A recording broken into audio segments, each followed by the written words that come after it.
Buenas tardes, hermanos. ¿Estamos contentos? Estamos en el gozo de Cristo, de estar un domingo más en la casa del Señor, casa de adoración, casa del pan. Reciban salud y bendiciones de su hermano en Cristo, ¿verdad? Humilde servidor de Cristo y de su iglesia. También queremos enviar saludos a nuestros hermanos y amigos que nos ven a través de la internet. Aquellos hermanos que estamos en vivo hoy, hermano Felipe. Hoy no estamos en vivo, pero hay hermanos que nos escuchan en vivo. Recibimos, ¿verdad?, información de que nos están escuchando también allá en Costa Rica. Así que Costa Rica se ha anexado a hermanos que nos escuchan, ven esta escuela dominical, también la predicación de nuestro pastor Azael González. Así que esa iglesia, esos hermanos que están viéndonos a través de las redes cibernéticas, reciban saludos y bendiciones de esta primera iglesia bautista hispana de Cape Coral y los que eventualmente verán la grabación. Y quería hacer ahora un breve paréntesis de hermanos nuestros que nos ven a través de la internet cuando estamos en vivo. A veces el audio no es de la mejor calidad cuando estamos en vivo y se escucha un poquito distorsionada. Decimos esto ahora porque nuestra hermana Loida nos hizo un acercamiento de que se escucha muy alta. Yo sí, realmente yo tengo la voz, un tono de voz alto, ¿verdad? Los Sotos, yo vengo de una familia de los Sotos, hablamos alto, somos bocones, ¿verdad? Pido disculpas a los hermanos que quizás se sientan ofendidos por mi tono de voz. No es mi intención, es parte de mi naturaleza, de mi genética. Trato de contenerme, hermano, pero cuando estamos tratando algo que nos apasiona, que amamos, es algo incontrolable, ¿verdad? Así que pido disculpas a los hermanos de iglesia local. No lo hacemos con la intención de gritarle a nadie, y a los hermanos que nos escuchan a través de la internet, pero en vivo el sonido no es igual, hermano Julio, ¿right? El sonido no es la misma calidad, pero animamos a estos hermanos que vayan a la iglesia, a la página de nuestra iglesia, www.primerahispana.com, y ahí el enlace de nuestro canal en YouTube, y ahí están ya los estudios de Zacarías de los martes y la predicación de los domingos. Está en un formato en alta calidad, lo que es high definition, un sonido rico, unas imágenes preciosas, cristal, y ahí pueden escuchar mejor la escuela dominical. Así que pedimos disculpas por eso. Y voy a pedir a nuestro hermano Felipe que baje un poquito el volumen. Yo no necesito micrófono para que los hermanos no se sientan, ¿verdad?, acosados con el timbre de mi voz. Así que pido perdón y disculpas por eso. Pero vamos a redimir el tiempo para esta profecía de Zacarías, profecía poderosa que estamos tratando en esta escuela dominical. Ya estamos llegando, o más bien hoy terminamos este capítulo.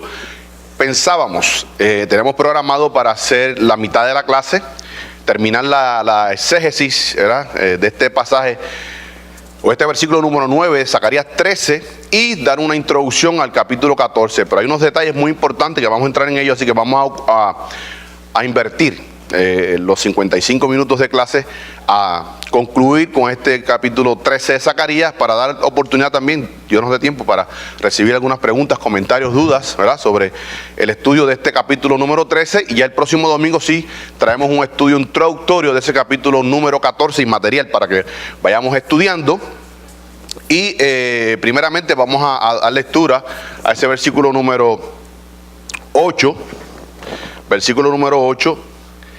de Zacarías 13:8. Dice la palabra del Señor, Zacarías 13:8, a modo de resumen rapidito, abuelo de pájaro. Y acontecerá en toda la tierra, dice Jehová, que las 2/3 partes serán cortadas en ella. O sea, dentro de esa tierra palestina, desde Cades Barnea hasta el río Éufrates y de mar a mar. Dice Jehová. Esta es la autoridad veterotestamentaria, que cuando un hombre hablaba en nombre de Jehová, hermano, hay que tener cuidado de tomar el nombre de Dios en vano. Y estos hombres, cuando decían dice Jehová, eran porque eran llamados, dirigidos por Dios. Y aquel, en esa dispensación o en esa economía, administración veterotestamentaria del Antiguo Testamento, el que tomaba el nombre de Jehová en vano o trataba de burlar a Jehová, a Yahvé, era consumido, la tierra lo tragaba. Porque estaba un aspecto revelatorio, pero también regulatorio, se aplicaba.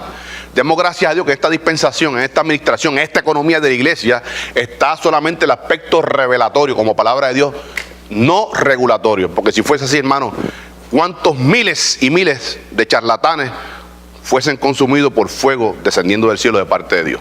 Que le den gracias a Dios, ¿verdad? A estos, lo digo abiertamente, contumazos, cabezones y charlatanes.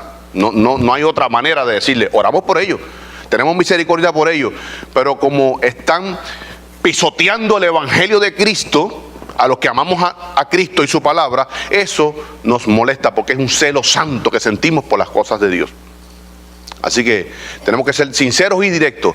Dice Jehová que las 2/3 partes serán cortadas en ella, y esas 2/3 partes que serán cortadas, destruidas, experimentarán destrucción.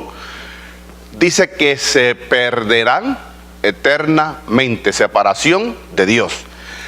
Más, aquí hay una conjunción copulativa, adversativa, más, o más bien por el contrario, la tercera parte quedará en ella. Y estuvimos estudiando varios versículos, Apocalipsis 12:6, refiriéndose a esta mujer que huye al desierto, representativa de la nación de Israel, y ese hijo era la nación de Israel, los hijos de esta nación de Israel. También estuvimos discutiendo Apocalipsis 13, o más bien 12, 13 al 17, y ¿por qué esta tercera parte quedará en la tierra? ¿Por méritos propios? No, porque cuando estudiamos el contexto, vamos a estar leyendo Zacarías 12:10 hasta el 13:1, 12:10, si alguien puede dar lectura, Zacarías 12:10, lo leo. Y derramaré sobre la casa de David y sobre los moradores de Jerusalén espíritu de gracia y de oración, y mirarán a mí, a quien traspasaron, y llorarán como se llora por hijo unigénito, afligiéndose por él como quien se aflige por el primogénito. En aquel día habrá gran llanto en Jerusalén, como el llanto de Adad Rimón en el valle de Megiddo. Y la tierra lamentará, cada linaje aparte, los descendientes de la casa de David por sí y las mujeres por sí, los descendientes de la casa de Natán por sí y sus mujeres por sí, los descendientes de la casa de Leví por sí y sus mujeres por sí, los descendientes de Simeí por sí y sus mujeres por sí, todos los otros linajes, cada uno por sí y sus mujeres por sí. 13:1. En aquel tiempo habrá un manantial abierto para la casa de David y para los habitantes de Jerusalén, para la purificación del pecado de la inmundicia. O sea, básicamente Dios actúa en forma, ¿verdad?, personal contra, más bien decimos contra, pero es a favor de los que alcancen salvación.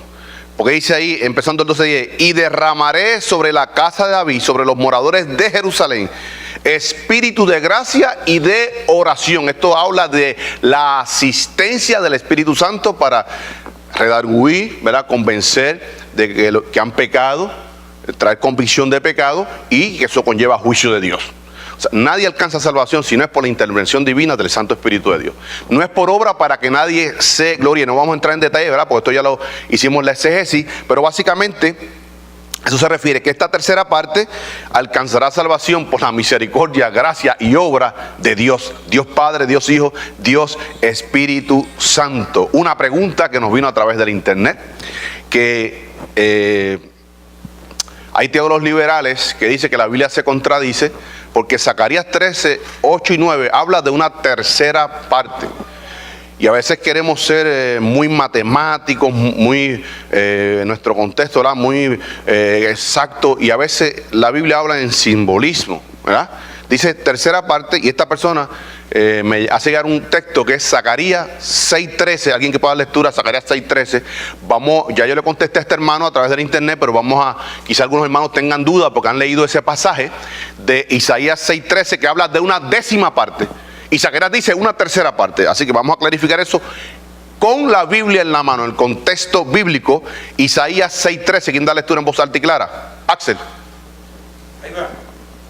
Él edificará el templo de Jehová, y él llevará gloria, y se sentará y dominará en su trono, y habrá sacerdote a su lado, y consejo de paz habrá entre ambos.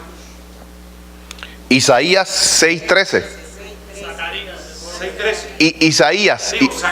No, Isaías 6:13. Axel, ¿tú lo tienes? Isaías 6:13. Aún en ella la décima parte, esta volverá a ser destruida, pero como el roble y la encima, que al ser cortados aún queda el tronco, así será el tronco la simiente santa. La primera frase, hermana, de ese texto. Y si quedare aún en ella la 10ª parte. Hasta ahí. Y si quedara en ella la 10ª parte. Dice Isaías, Zacarías dice una 3ª parte. Vamos al contexto bíblico. Recordemos que Isaías escribe al menos 260 años que Zacarías. La palabra de Dios es revelación progresiva.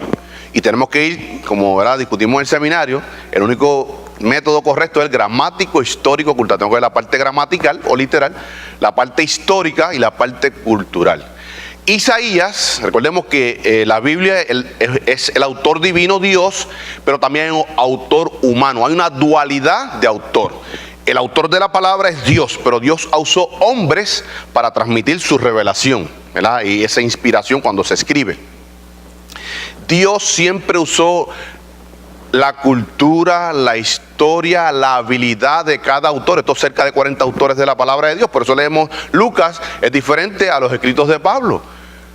Porque era el mismo autor divino, pero diferente en esa dualidad en cuanto al autor humano. Y Dios usó las habilidades, las cualidades de cada quien, aunque fue dotado por el Santo Espíritu de Dios. ¿Para qué? Para alcanzar a un público. Hoy día, Dios le da una habilidad a algunos pastores y a otros otra habilidad. Ese pastor alcanzará, o más bien será eficaz a cierto público y la otro hermano a otro público, ¿verdad? Son estilos que Dios usa para llegar a toda la congregación en el sentido de iglesia. Isaías están hablando en un contexto cultural. Y recordemos, aunque en el Antiguo Testamento eran dos épocas distintas. Isaías pre-exílico, antes del exilio. Zacarías post-exílico, después del exilio. Había unas experiencias personales muy distintas. Isaías viene arrastrando esa cultura muy arraigada en su ser del Antiguo Testamento, antes de este cautiverio. Y Isaías está hablando de un contexto totalmente hebreo. En el contexto hebreo, el número 10 era el número que asignaba grupo. Grupo. O sea, para el hebreo, si había una convocatoria a las puertas de la ciudad, que es donde hacían era la Corte Suprema en las puertas de la ciudad, y llegaban 9, no se comenzaba la audición, porque no había grupo. Tenían que ser 10 o más. 10 o más tenían que allegarse a esa convocatoria. Isaías está hablando de ese contexto cultural, una 10ª parte. Básicamente en la mentalidad de Isaías está Dios usando esa mentalidad, esa cultura de ese tiempo. Decía, si quedare en ese tiempo, lo que mismo está hablando Zacarías, una 10ª parte, o sea, básicamente de la nación de Israel, por lo menos una 10ª parte para formar grupos, para que sea una nación, para que sea un grupo. Y vamos a estar viendo en el contexto bíblico, vamos a ver Génesis 18, 23 y 31. Génesis, hermanos, vamos a pedir para ser reverente con la palabra de Dios. El que vaya a dar lectura, póngase de pie, por favor, ¿verdad? Para dar reverencia a la palabra de Dios. Génesis 18, 23 al 31. Génesis 18, 23 al 31. Esto está hablando aquí de esa cuando Abraham intercede por Sodoma y Gomorra, sobre todo por su sobrino y sus familiares. ¿Quién lo tiene? Manuel Licer.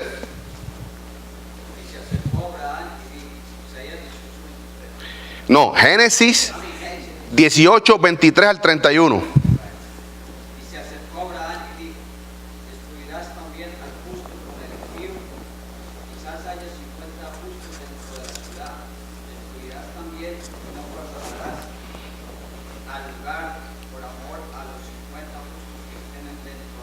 Lejos de ti el hacer el mal, que hagas morir al justo con el impío, y que sea el justo tratado con el impío.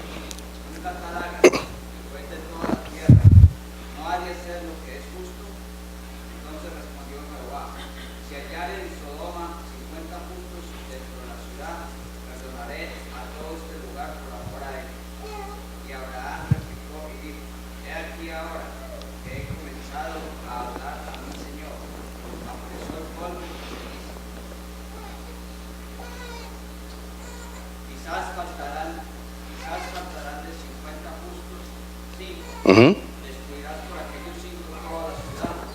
Dijo, no la destruiré, se hallara allí 45. Ujú. Volvió a hablarle y dijo, quizás se hallarán allí 40. Respondió, no lo haré por amor a los 40. Y dijo, no se enoje ahora mi señor, si hablare, quizás se hallarán allí 30. Respondió, Ujú. no lo haré, si hallaré allí 30. Ujú. Y dijo, he aquí ahora que he comprendido el hablar a mi señor, quizás se hallarán allí 20. No la destruiré, respondió, por amor a los 20. Y volvió a decir, no se enoje ahora mi señor, si hablaré solamente una vez, quizás se hallarán allí 10. Ujú. No la destruiré, por amor a los 10. Y Jehová se fue, luego que acabó de hablar a Abraham, y Abraham volvió a Abraham dice 50, baja 45, 30, 20 y 10.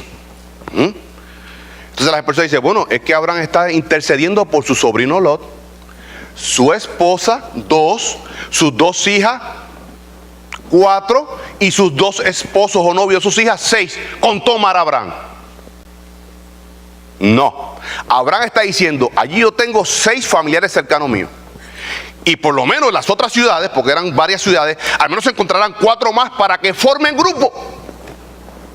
Ese es el contexto antiguo testamentario. 10 es el número mínimo en el contexto judío, sobre todo Isaías, cuando habla de esta 66, este versículo 6:13, está hablando de que ese es el número más. No fue que Abraham contó mal, Abraham sabía que ahí estaba su sobrino Lot, estaba su esposa, estaban las 2 hijas y los novios de sus hijas, eran 6 nada más. Pero él dice, por lo menos 4 más habrán en las otras ciudades, para que hagan grupo, para que al menos 10 queden de esa ciudad para que sea grupo. Sin mala vida. No cabe la posibilidad de que ese versículo también se relacione con el Apocalipsis, que en el tiempo de la tribulación la tierra va a ser destruida la tercera parte. Eso que estamos discutiendo, eso que estamos comparando, porque dice tercera parte, ¿verdad? En Apocalipsis y en Zacarías 3 y 8, y por qué Isaías dice una décima parte.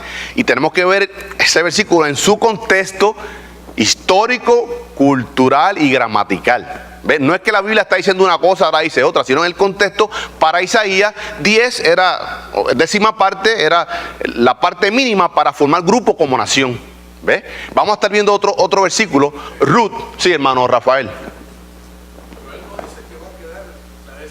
Si quedase, por eso mismo, porque como mínimo, para él en su contexto Dios, como mínimo la décima parte. O sea, una décima o más para formar grupo. No dice si quedase, por ejemplo, una 20avo parte, no dice una décima parte, al menos.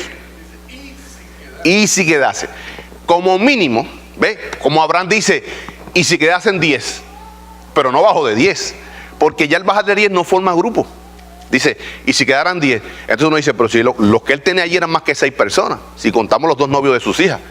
Él está diciendo, por lo menos 4 más justos habrá entre Sodoma, entre Zoar y las otras ciudades que Jehová destruyó, para que formaran grupo. En ese sentido, vamos a ver otro texto en la corte, a la puerta de la ciudad, Ruth capítulo 4, versículo 1 y 2, rapidito, en voz alta y clara. Ruth, capítulo 4. 1 y 2. Ruth, capítulo 4, 1 y 2. ¿Lo tenemos? ¿Le doy lectura? Le doy lectura. Ruth 4, 1 y 2. Boaz subió a la puerta y se sentó allí. Boaz era un juez, se sentó a la puerta de la ciudad. Y aquí pasaba aquel pariente de quien Boaz había hablado y le dijo, fulano, ven acá y siéntate. Y él vino y se sentó. Entonces él tomó a 10 varones de los ancianos de la ciudad y dijo, sentaos aquí, y ellos se sentaron. Eran requeridos un mínimo de 10 personas para formar grupo. Ese es el contexto de Isaías y el contexto de Zacarías 13, 8 y 9. Hermano, a veces queremos ser tan precisos, ¿verdad? De que esa tercera parte, bueno, si son 10.000, si son 9.000 hebreos en ese entonces, 3.000 nada más quedarán. Y a veces estamos enfocándonos en lo matemático, ¿no? Esto es más para que veamos que una tercera parte permanecerá y otras 2 terceras partes por desobedientes serán cortadas. ¿verdad? Y quisimos explicar a este hermano a través del correo electrónico, y quizás haya una duda, porque muchos hemos leído ese versículo, de que esta 10ª parte, entonces Zacarías habla de una 10ª parte. Ahora vamos a entrar al versículo número 9, que fue el que estuvimos tratando la semana pasada, y vamos a tratar lo que era ese bosquejo de ese versículo número 9, que vamos a básicamente contestar 3 preguntas: ¿quiénes serán probados? ¿Cómo será la prueba? ¿Y por qué la prueba? Dice ahí Zacarías 13:9: y meteré en el fuego. Esa tercera parte que quedó, dice: la meteré en el fuego a la tercera parte, y los fundiré como se funde la plata, y los probaré como se prueba el oro en el crisol, ¿verdad? Con fuego, para que se separe la escoria del oro, ¿verdad? Está hablando de limpieza, de pureza. Ese pueblo, esa tercera parte, o ese grupo que quede, invocará mi nombre, y yo le oiré y diré: pueblo mío. Y él dirá: Jehová es mi Dios. Vamos a estar viendo aquí varias versiones. Vamos a utilizar la Biblia de Jerusalén como para este versículo. Dice aquí en rojo, dice: meteré en el fuego este tercio que queda, esta tercera parte, la meteré en el fuego. Lo purgaré como se purga la plata, lo refinaré como se refina el oro. Ese tercio o esa tercera parte, ese pueblo, ese remanente fiel, invocará mi nombre y yo le responderé. Dice: y yo le responderé, este es Jehová dice, mi pueblo personal, y él dirá, ese pueblo dirá: Yahvé es mi Dios. Bonita expresión, uno de los versículos más preciosos del Antiguo Testamento. Aquí en azul, Nueva Traducción Viviente, dice: a este último grupo, ese remanente, lo pasaré por el fuego y los haré puros. No por ellos mismos, sino por obra de Dios, los haré puros. Los refinaré como se refina la plata y los purificaré como se purifica el oro. Invocarán mi nombre y yo les responderé. Les diré: este es mi pueblo, y ellos dirán: el Señor es nuestro Dios. Hay varias cosas que vamos a ver aquí, que lo único que, ¿verdad?, que no es consecuente con la traducción es que dice el Señor, Adonai. Y aquí en la Biblia hebraica dice Yahvé o Yahweh, ¿verdad? Refiriéndose a Dios Padre. Es lo que es variante. Dice también las Américas: dirá el Señor. Nueva versión internacional dice: ellos dirán: el Señor es nuestro Dios. Ahora, esta Biblia de Jerusalén dice: él dirá Yahvé es mi Dios. También la Biblia textual Yahweh, aquí vemos lo que es el tetragramatón. Algunos hermanos estuvieron preguntando: este es el tetragramatón YHVY. Solamente en el vocabulario hebreo, solamente Yahweh contiene las 4 letras del calendario, del alfabeto hebreo. En Apocalipsis dice Jesucristo: yo soy el alfa y el omega, la primera letra el principio, pero eso es la primera. El alfa es la primera letra del vocabulario griego o del alfabeto griego, y la omega la última letra, ¿verdad? Para que veamos en el contexto antiguo testamentario, en el hebreo y en el griego. Ahora dice ahí esa primera parte del versículo en rojo: y meteré en el fuego a la tercera parte y los fundiré. ¿Cómo? Ese cómo está subrayado porque es un símil, ¿verdad? No es que Jehová los va a meter en candela, sino es una símil, una comparación de una cosa con otra. ¿Cómo se funde la plata? ¿Verdad? Se hornean esas vasijas de barro a altas temperaturas para que se separe de la plata la escoria, la basura. Y los probaré. ¿Cómo? Vuelvo otra símil, ahí subrayado: ¿cómo se prueba el oro? Ese remanente, escuche, que sobrevive la tribulación. Esta prueba de oro, esta prueba como se prueba el oro y la plata, es el tiempo o la dispensación de la tribulación. Ahí se sabrán quiénes son y quiénes no son.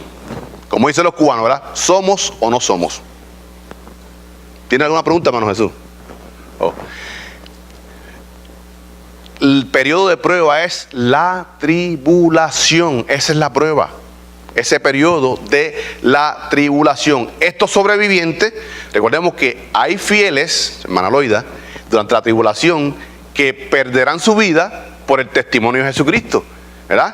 Pero no todos los fieles morirán en el tiempo de la tribulación. Uno por el testimonio dice, bendito aquel que ponga su vida por mí, ¿verdad? Que la pierda, porque la ganará. ¿Qué ganará? La vida eterna, ¿verdad que sí? Por mi nombre. Pero hay un remanente fiel que Dios, como estuvimos discutiendo, Apocalipsis 12, Dios los aparta al desierto y los mantiene, le provee en ese tiempo, ¿verdad? Cuando Cristo venga en su segunda venida, personalmente habrá un remanente fiel vivo y le verán, ¿verdad? Y dirán, bendito el que viene en el nombre del Señor, ¿verdad? Y esa imperiosa necesidad como nosotros hoy. Hermano, si usted no tiene una imperiosa necesidad de rapto de la iglesia, no para que salga de todos estos problemas, sino para ver la persona, hermano, personalmente a Jesucristo, ¿verdad? Porque nosotros vemos a Cristo en nuestras vidas, actuando en nuestras vidas, ¿verdad? Cómo nos va dirigiendo, cómo nos va asistiendo, cómo nos va, hermana Yolanda, azotando como provisión de su gracia, ¿verdad? El que Él ama, Él azota duro, ¿verdad? Pero hermano, queremos ver a Cristo cara a cara. Hay un Dios hombre a la diestra de Dios Padre, ¿verdad? Dice, donde hayan 2 o 3 en mi nombre, allí yo estoy. Él está aquí en este momento. En su espíritu, su presencia, su chequina está en medio de su pueblo. Dice Sofonías capítulo 3, Jehová, Yoshua, ¿verdad? En medio de su pueblo, poderoso, salva. Así, hermana Loida.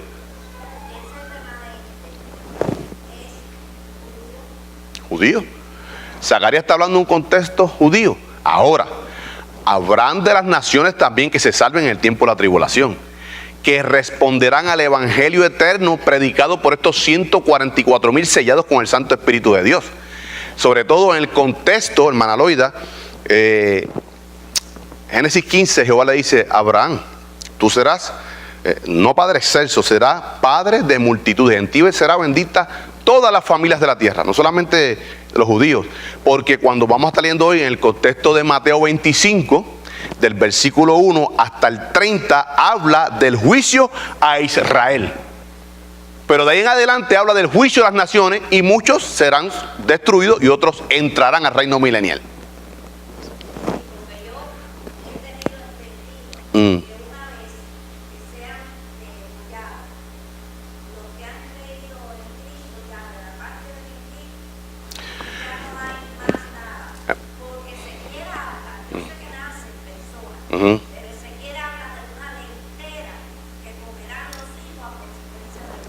Sí, hermana, pero si usted lee Mateo 25, del 31 en adelante, habla de las naciones, juicio a las naciones, y muchos entrarán al reino milenial. Gentiles que se salvarán. El reino milenial no solamente se compone de judíos, hay judíos primeramente y gentiles.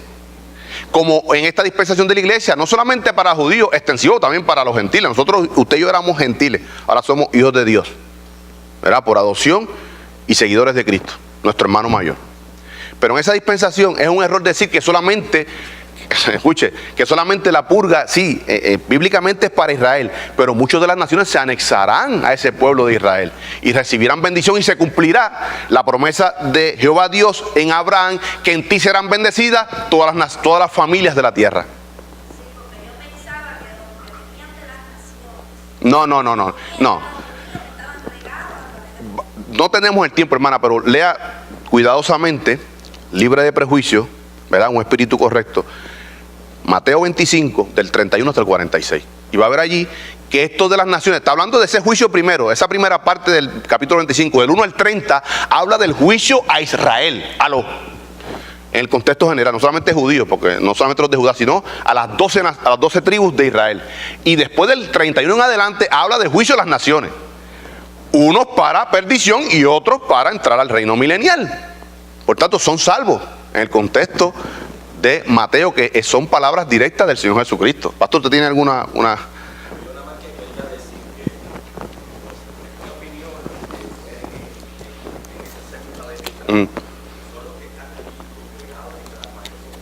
Ajá. Que son impíos. Ajá.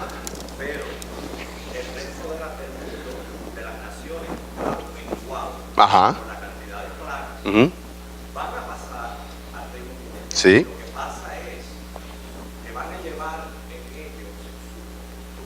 Ujú. Pecado. Ujú. Ujú. Exacto. Pero que entran salvos al milenio. Al milenio, exacto, al milenio. El reino, sí. Al milenio, para disfrutar las bendiciones de Israel, en esa restauración mesopotámica, como en el jardín del Edén. ¿Ves? Hay una promesa, recordemos, esa promesa de Génesis 15, de ese pacto abrahámico, que se subdivide, que hemos discutido muchas veces en la clase, en 3 pactos. Pacto de tierra, Palestina. Pacto de la simiente a través de Abraham, David, Jesucristo, esa simiente. Y el pacto, el nuevo pacto, nueva alianza, ¿verdad? Primeramente para el pueblo de Israel, pero también bendición para las naciones. Hermanos, Jesucristo vino a los suyos, a los judíos primeramente. Juan capítulo 4, 20 al 24, lo dice claramente. Le dice a la samaritana, oye, aquí en Jericín ustedes adoran lo que no conocen. Nosotros, básicamente diciendo, yo en la carne soy judío y vine por ese pueblo, pero también salvación para los gentiles. Por eso que Jesucristo levanta al apóstol Pablo como apóstol a los gentiles. ¿Ves? Él vino primeramente para los judíos, y eso es bíblico, y eso lo hemos discutido aquí en la clase, hemos sido bastante extensos en eso.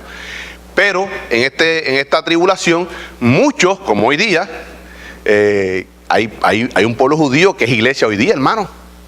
Nuestro hermano Pablo murió en esa bendita esperanza como nosotros, el resto de la iglesia. Y él era judío de judíos, hebreos de hebreos, de la tribu de Benjamín. Casi nada. ¿Verdad que sí? Sí, hermano Rafael. Aquí en Romanos 11:5 Ajá. dice, así también aún en este tiempo ha quedado un remanente Manente. Por gracia. Inclusive esa tercera parte, hermano Rafael, ustedes no están ahí sobre la tierra.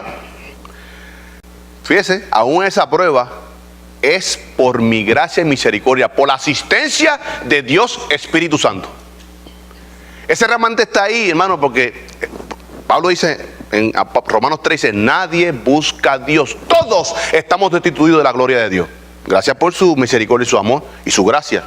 Ese remanente está ahí en pie y entrará vivo al reino milenial por la gracia, misericordia y amor de Dios, no por mérito. Y si usted es salvo, nosotros somos salvos, es por gracia, misericordia y amor de Dios. Y la perseverancia de nosotros, de los santos, es por el poder de Dios, no es por esfuerzo humano. Ahora, yo como hijo de Dios tengo que someterme al señorío de Dios. ¿Seguro, hermano Rafael? porque aquí la Biblia de Jesucristo dice que siempre ha habido un Siempre. Ajá. Qué bonito. Escuche, hermano, siempre lo decimos aquí. Cristo no necesita de la iglesia para reinar. Él es Rey eterno. Pero escuche, cuando la caída de Adán y Eva, se levantó los semitas, un pueblo fiel a Dios. En todas las dispensaciones siempre ha habido un remanente fiel por obra de Dios. Siempre, por obra de Dios, por el poder de Dios, siempre hay un remanente fiel. Para el tiempo de Elías, este hombre huye. ¿Usted cree que este hombre huyó de una mujer cuando mató a 850 profetas de Baal y de Acera? A espada, por el poder de Dios, no por su poder. ¿Usted cree que este hombre está huyendo de una mujer? No. Él dijo, Señor, si solamente quedo yo con tu testimonio y me matan, ¿quién dará testimonio de ti, Jehová? Y le dice, levántate y ve y sigue predicando en mi nombre, porque me he reservado 7,000 que me son fieles, que no han doblado sus rodillas a los Baales. Siempre hay un remanente fiel. Hoy día, ¿cuál es el remanente fiel? La iglesia. La iglesia, compuesta de judíos y nosotros que éramos gentiles. Siempre hay un remanente fiel. Vino el rapto de la iglesia, Cristo levantó su iglesia, permanecerá en la tierra siempre un remanente fiel por el poder de Dios. aún en el milenio, pastor, en esas condiciones mesopotámicas, todo restaurado, fíjese que en el desierto florecerá la rosa. Ese jardín mesopotámico, el jardín del Edén. Aún allí habrá rebeldía del hombre interna. Se someterán a Cristo, ¿verdad? Porque regirá con vara de hierro a las naciones externamente, pero no de corazón. Por eso habla de la rebelión grande que se levantará cuando Satanás sea suelto. Pero siempre, aún en el milenio, hay un remanente fiel a Dios en todas las dispensaciones. Así que vamos a estar discutiendo esa Mateo 25, 1 al 13, aquí que le dé lectura rapidito, Mateo, para ver el contexto. Y recordemos, sí, antes de leer eso, vamos a clarificar algo aquí. Dice Zacarías, dice, y meteré en el fuego la tercera parte y los fundiré como se funde la plata y los probaré como se prueba el oro. Ahora, Zacarías 8, escuche, Zacarías 8 dice de la siguiente manera. Dice Zacarías 8, 13:8. Y acontecerá en toda la tierra, dice Jehová, que las 2/3 partes serán cortadas en ella, dentro del territorio palestino. Ezequiel, para que usted anote todas estas cosas, para que usted sea apologético en cuanto a la palabra de Dios. Dice Ezequiel, léeme, hermano Santoyo, Ezequiel 20, 33 al 38. Escuche, hay un gran teólogo, John Nelson Darby, del siglo XVII, que él dice que esa parte de los judíos, que es Judá y Benjamín, o reino del sur, serán cortados dentro de la tierra. Pero las 10 tribus dispersas del norte, ¿verdad?, que fueron dispersadas por Asiria, ¿verdad?, por Sargón III, el rey Sargón III de asírico, dice que Jehová entrará a juicios con ellas fuera de la tierra, en el desierto, hermano Jesús. Ezequiel 20, 33 al 38. Dice así: vivo yo, dice Jehová el Señor, que con mano fuerte y brazo extendido y enojo derramado he de reinar sobre vosotros. Y os sacaré de entre los pueblos y os reuniré de las tierras en que estáis esparcidos, con mano fuerte y brazo extendido y enojo derramado. Y os traeré al desierto de los pueblos y allí litigaré con vosotros cara a cara. Como litigué con vuestros padres en el desierto de la tierra de Egipto, así litigaré con vosotros, dice Jehová el Señor. Os haré pasar bajo la vara y os haré entrar en los vínculos del pacto. Y apartaré de entre vosotros a los rebeldes y a los que se rebelaron contra mí. De la tierra y de sus peregrinaciones, escuche, los sacaré. Mas a la tierra de Israel no entrarán. Y sabréis que yo soy Jehová. Escuche, hay un... Vosotros, oh casa de Israel, así ha dicho Jehová el Señor: andad cada uno tras sus ídolos y servidles si es que a mí no me obedecéis. Pero no profanéis más mi santo nombre con vuestras ofrendas y con vuestros ídolos. ¿Hasta cuál es? Hasta el 38. Escuche, es que le encanta la palabra de Dios a mi hermano Santoyo. Escuche, hermano, dice que Maladoida, los traeré de las naciones. Está hablando de judíos. Está hablando de estos que están dispersos, de las 10 tribus, y entrará a juicio con ellos fuera de la tierra, en el desierto, como entré a juicio con sus padres en el desierto. Vamos a ver un mapa aquí ahora, ¿verdad?, para que podamos hablar en propiedad. Vamos a ver aquí este mapa, que es la ruta del Éxodo. Voy a dar un zoom, voy a dar un poquito de agrandar un poco. Vamos a dar un zoom aquí. Aquí comienza el Éxodo desde Ramasés, dice, una ciudad en Egipto edificada por los israelitas cuando fueron esclavos y donde se reunieron para iniciar el Éxodo. Esta es la ruta del Éxodo. Comienza aquí. Voy a dar un poquito más pequeñito. Cruzan lo que es el Mar Rojo, parte del Mar Rojo aquí arriba. Van bajando. Y esta es la ruta. Y escuche, aquí esto es Cades Barnea. Cades Barnea es un área en el norte del Sinaí donde los israelitas acamparon, donde comienza el Éxodo. Pero Dios los tuvo a los desobedientes, a todo el pueblo, pero los desobedientes fueron muriendo cada día. Dice que sus huesos blanquearon el desierto. 40 años haciendo un ciclo vicioso, ¿verdad? Esa travesía entró a juicios con ellos en el desierto en Petra. Este es el círculo vicioso que hace este pueblo. Aquí, y aquí, y aquí, y ahí se quedan.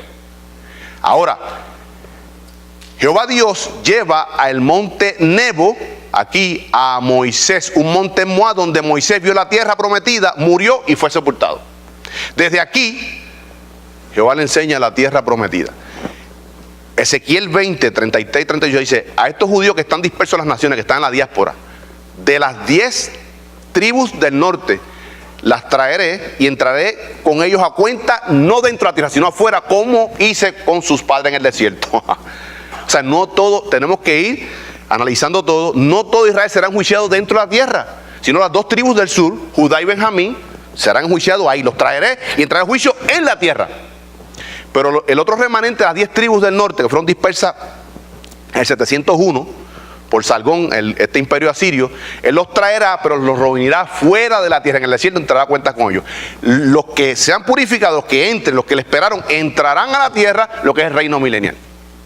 Voy a estar leyendo de este gran teólogo para que podamos entender un poquito mejor, John Nelson Darby, lo que él dice referente a esto, y hace mucho sentido.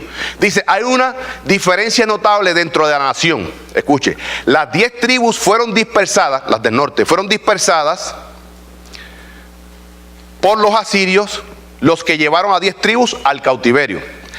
Antes que Babilonia existiera como imperio, dice este hombre,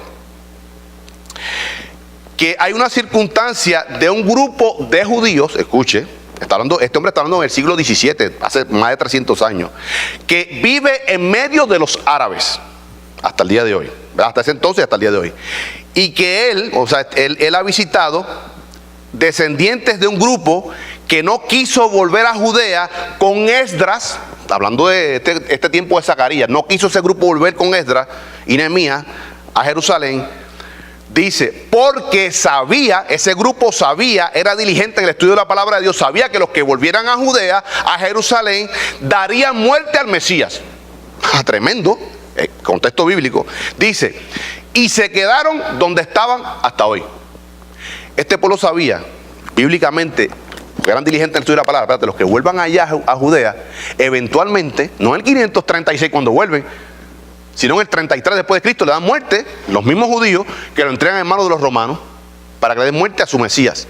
Pero este pueblo que era diligente en el estudio de la palabra, dice: no, si volvemos allá, no queremos ser parte de ese pueblo.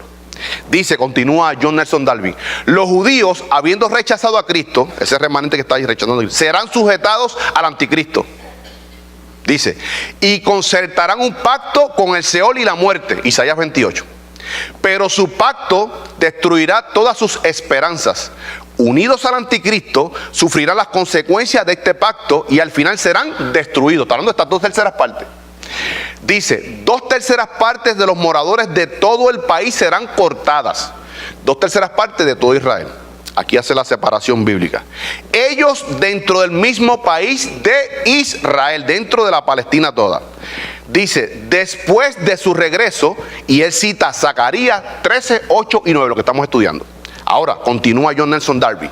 Si leéis Ezequiel 20, 32 al 38, lo que leyó nuestro hermano Santoyo, veréis que es muy diferente el caso de las otras 10 tribus. Dice, en lugar de 2/3 partes destruidas en el país, los rebeldes no entrarán en absoluto en la tierra. Dios hace con ellos lo que hizo con Israel tras su salida de Egipto, los destruye sin que lleguen a ver la tierra, sin que pisen la tierra. Hay 2 categorías de judíos, por así decirlo, en este regreso del pueblo, en Malaloida. Primero tenemos la nación judía propiamente dicha, es decir, Judá y Benjamín y los que acompañan a Judá en su rechazamiento al verdadero Cristo. Se unirán al anticristo y 2/3 partes serán destruidas en el país dentro, durante el tiempo de la tribulación. En segundo lugar, los rebeldes de las 10 tribus serán también destruidos, pero en el desierto, antes de entrar a la tierra prometida. Mateo 23, 37 al 39. Este juicio que Jesús mismo predijo contra este pueblo nos hace comprender la certidumbre de la venida del Señor para restaurar Israel y reinar en medio de él.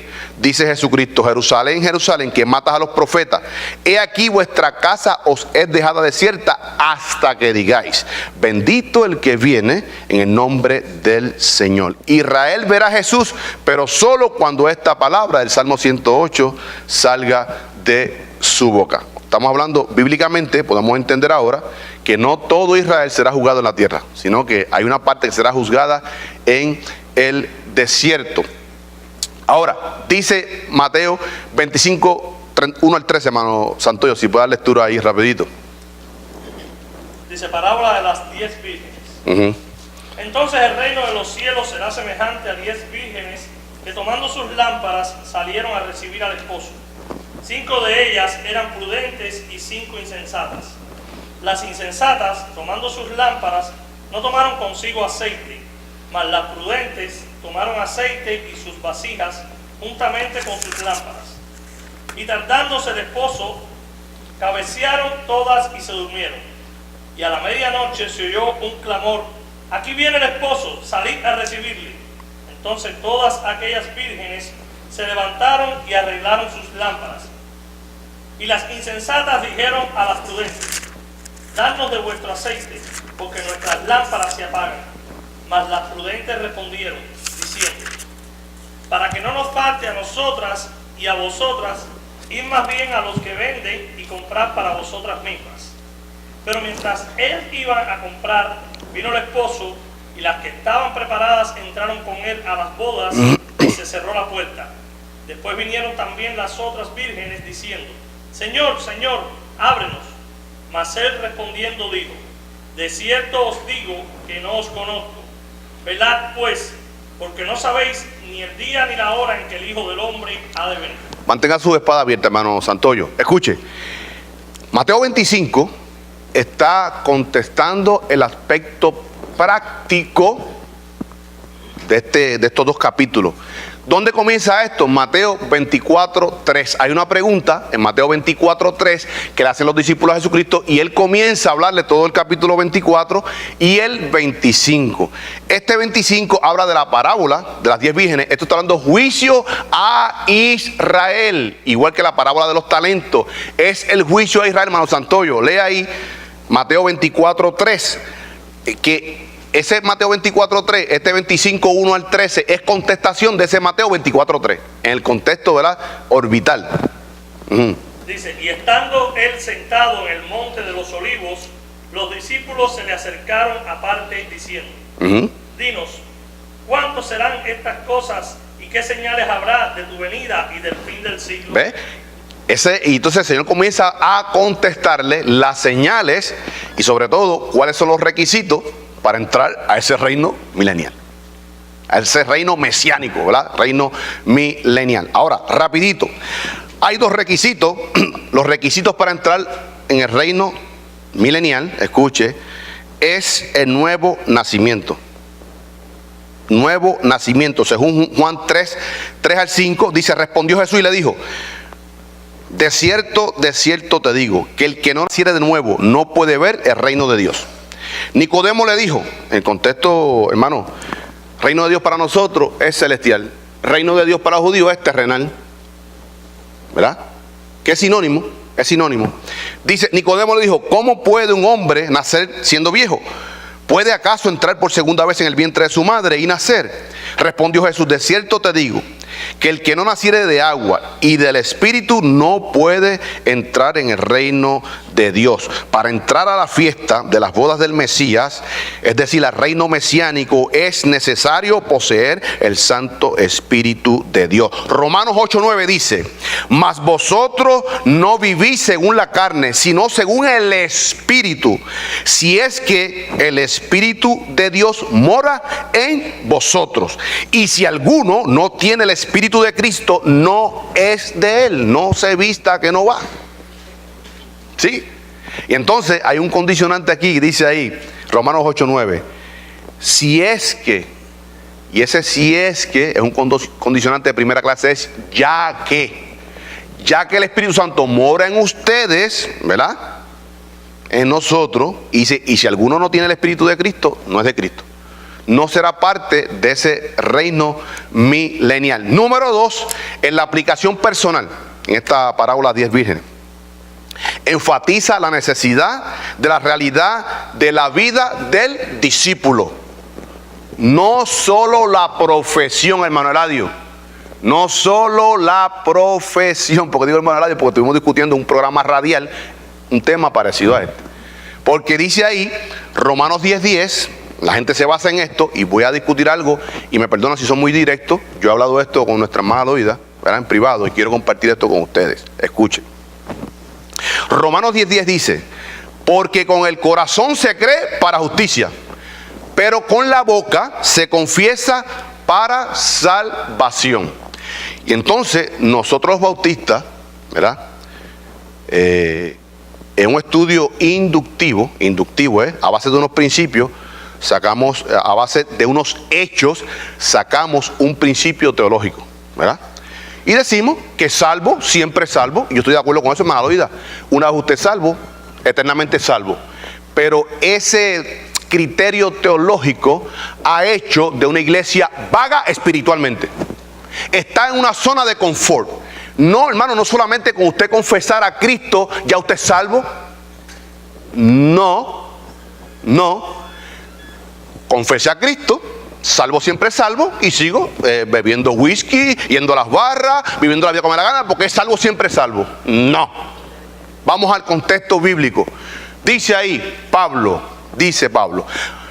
Romanos 10:10, porque con el corazón se cree para justicia, pero con la boca homologueo, homo, de la misma manera que yo hablo, actúo. Yo confieso a Cristo como Rey de mi vida, tengo que andar como Él anduvo. Homo, de la misma manera que yo hablo, con mis hechos, confirmar esa verdad. Contexto bíblico. El mismo Pablo, 31 años después, en la carta pastoral a Tito, dice Tito 1:16, dice Pablo a Tito, oye Tito, cuidado, porque profesan conocer a Dios. Yo soy de Cristo, yo acepté a Cristo. Profesan con la boca lo que es logueo, hablando, o la leo, pero no homo. O sea, ese hablar no es consecuente con su vida práctica, con sus hechos. Dice Pablo, pero con la boca, dice, profesan conocer a Dios, pero con los hechos lo niegan, siendo abominables a Dios. Dice, y rebeldes, reprobados en cuanto a toda buena obra. O sea, hermano, no solamente la profesión de fe, porque ahí cuando sacamos de contexto, en español dice, no, solamente con mencionar, no. Dice Pablo, que su hablar sea consecuente con su vida diaria, con sus hechos, modo, conducta y ética de vida. ¿Por qué decimos esto? Porque en esa dispensación de la tribulación, como al día de muchos israelitas, esos que son salvos, que son de Cristo, pero con sus hechos, dice que pactarán con Satanás y el anticristo. Pacto de muerte. Dice ahí, la religiosidad adornada, externa, ¿verdad?, hipócrita, no resistirá la segunda venida de Cristo. Yo tengo que ser religioso porque la religión son las actitudes y actividades que me ligan a Dios, pero en completa sinceridad, no algo externo, no hipócrita. En el contexto de Zacarías 13, 8 y 9, esa religiosidad externa no pasará la prueba en la segunda venida de Cristo. Aplicación para nosotros en la iglesia.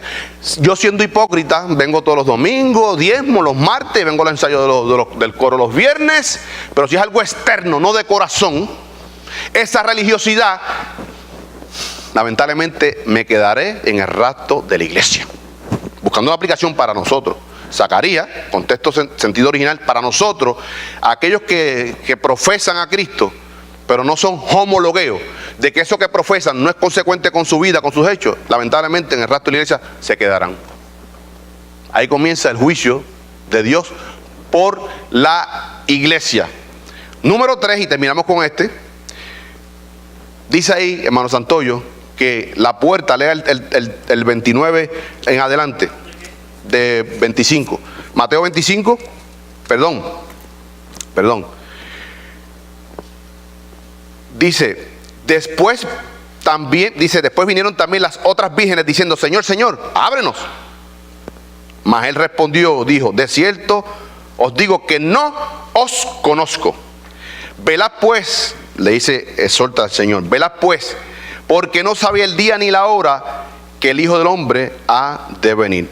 En cuanto a la segunda venida, pero tampoco para el rapto. Yo siempre digo, hermano, trabajemos en la obra del Señor. Duro, consagración en la obra de Dios, como si el rapto fuera a ocurrir, trabajar como si fuese a ocurrir de aquí a 100 años, pero viviendo en santidad, como si fuera en este mismo instante que Cristo viene por nosotros. Escuche, hermano Santoyo, dice, ese cerrar de la puerta no primeramente es para juicio a esas vírgenes que eran insensatas. Ese cerrar de la puerta marca seguridad para los que están dentro. Aleluya. Ese cerrar de la puerta, estas 5 vírgenes que están dentro de la recepción de la boda con el Señor, marca seguridad, denota seguridad a los que estamos ya en Cristo. Pero marca también ese cerrar de la puerta exclusión de los que quedaron afuera y separación eterna de Dios. Doloroso, ¿verdad? Así como el arca, tipo de Jesucristo, cuando se cerró la puerta, el cerrar esa puerta primeramente marcó bendición para los que estaban dentro, protección, provisión divina, pero destrucción y separación eterna los que quedaron fuera. ¿Qué nos habla este texto? Indirectamente de la seguridad de nuestra salvación. Hermanos, no hemos terminado con este versículo 9 de Santo Dios, gracias. ¿Alguna duda, pregunta rapidito? Hermano Eliezer, rapidito.